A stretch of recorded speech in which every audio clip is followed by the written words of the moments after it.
Hello, everyone. Welcome back to Money Vikings, where we talk about all things wealth building, investing, health, collectibles, and much more. I've got a very provocative title on this one today: How to Live Forever, 7 Ideas. Yes, provocative title, not totally true. I'll admit up front. None of us can live forever.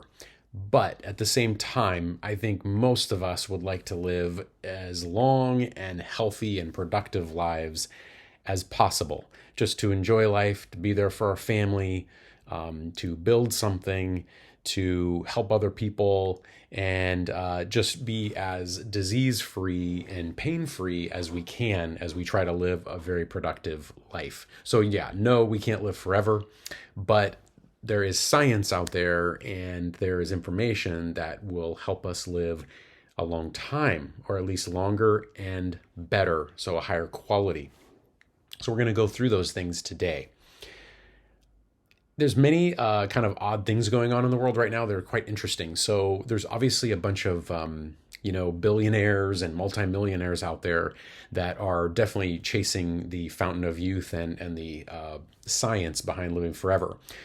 I'm of course not a billionaire, not a millionaire. So, but I think what I'm trying to do is learn from these people and to take the stuff that we can do at a lower cost, because some of it doesn't cost very much. I mean, a big one I'll throw out there is getting a good night's sleep. Getting a good night's sleep really doesn't cost very much. If you have a good bed and you can muster up the discipline and get the cell phone put away and get the TV turned off and get the screens away and create an environment and a routine that gets you into a good night's sleep, that's one way to live a much longer and healthier life and to just feel better each day. So let's go into it. This guy's very interesting, Brian Johnson, obviously a bit controversial. If you check out our website, we have some links to some of his videos, but you can look him up as well. So he's a billionaire guy, or 800 million, maybe almost a billionaire. I don't know, close to a billion, whatever. He's spending $2 million a year on supplements and science and infusions and all kinds of stuff to basically reverse aging. So what I find interesting about it is he does share the stuff that doesn't cost 2 million a year, because none of us, or very few of us, have 2 million a year to spend on this, but he does. And so he's kind of in a way a guinea pig. I find it a little bit out there, but at the same time, I kind of admire it as well. I mean, he's kind of making himself a guinea pig for science. And of course, he wants to live a long time. But, it's interesting to see what's happening. He is tracking biomarkers. He's doing all these blood tests. I may be measuring the length of the telomeres in our DNA, all these sort of things that are biomarkers of aging. And apparently a lot of what he's doing is working. For example, I think he does have a constricted calorie diet. I know he gets a good night's sleep every night. I know he exercises, and I know that he's eating mainly a plant-based diet, if not all a plant-based diet. So let's check it out. So first of all, what causes aging? There are, of course, genetic factors. Genetic factors play a significant role in the aging process. The rate of aging is partly determined by our genes, and certain genes have been identified as being associated with age-related disease. So unfortunately, now either from our Neanderthal ancestors or for whatever reason, our epigenetics or whatever, we have inherited some genes that affect our aging. But so that we can't control, but we can control this other stuff. So environmental factors such as exposure to UV light, radiation, pollution, toxins can cause cellular damage. And then we have this concept of telomere shortening. So telomeres are the protective caps on the ends of chromosomes that shorten with each cell division. As telomeres become shorter, cells become less able to divide and repair themselves, so leading to cellular senescence, I believe is the word, which is a hallmark of aging. This can be telomere shortening can be accelerated by factors such as chronic stress, inflammation, and oxidative stress. So we want to try to reduce that kind of stress. So here's things that apparently, according to science, and some of this is known, some isn't, will help us live longer and healthier. Maybe not forever, but longer. So exercise regularly. My big one on this is, it's about movement. I think we really need to move throughout the day. Obviously, the sitting too long is really impacting our health as an overall society.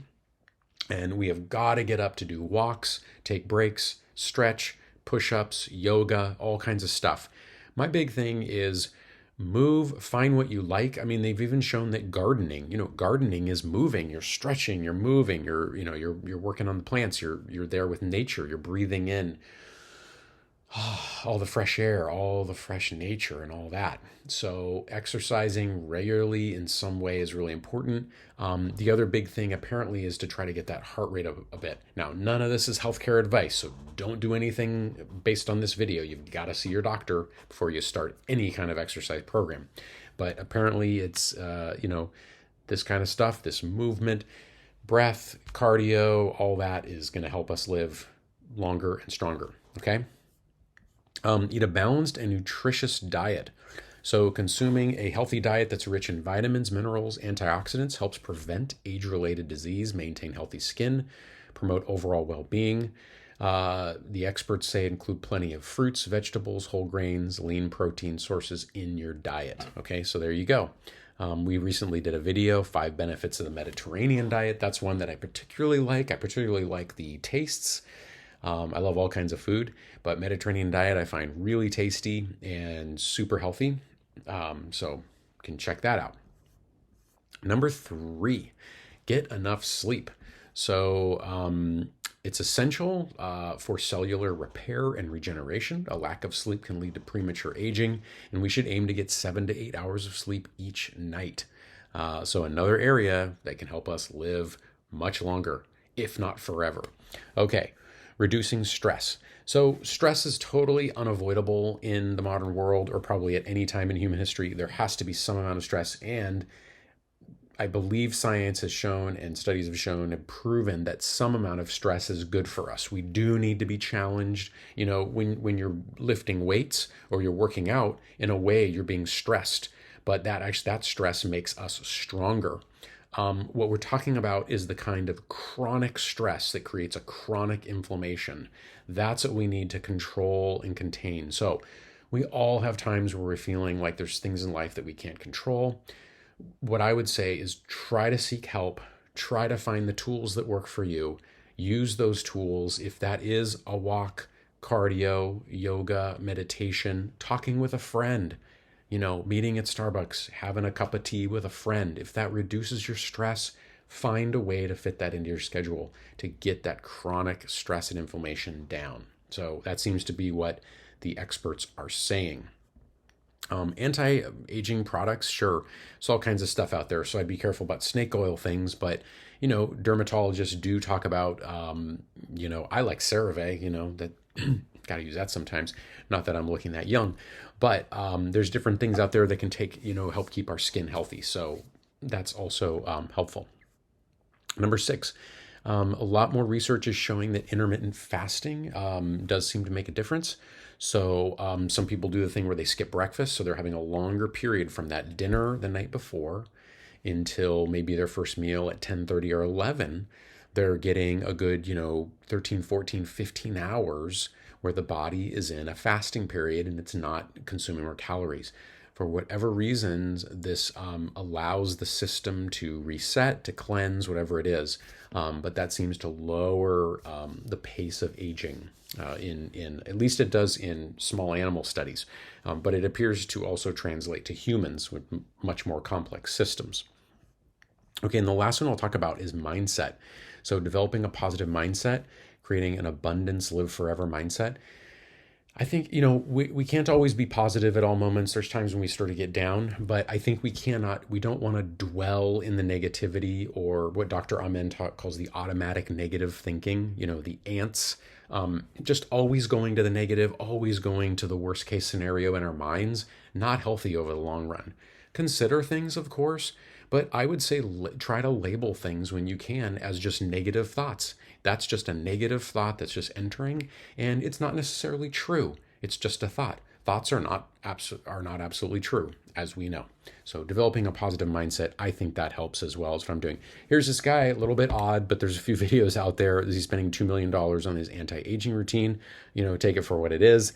But maybe there's something that we're all going to be able to learn from that. So those are my top 7 ways to live forever, or just live a longer, healthier, money Viking life, where we do believe that a concept of true wealth is more than just money. It's our health, it's our wellness, it's our mindset, it's our relationships, it's collectibles, it's games, all that kind of stuff. That's what we're all trying to bring together with our blog and our YouTube channel. So thanks again for watching. Please like and subscribe. Please share.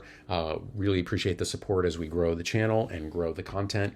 And you all take care of yourselves and each other, and catch you down the road. Take care.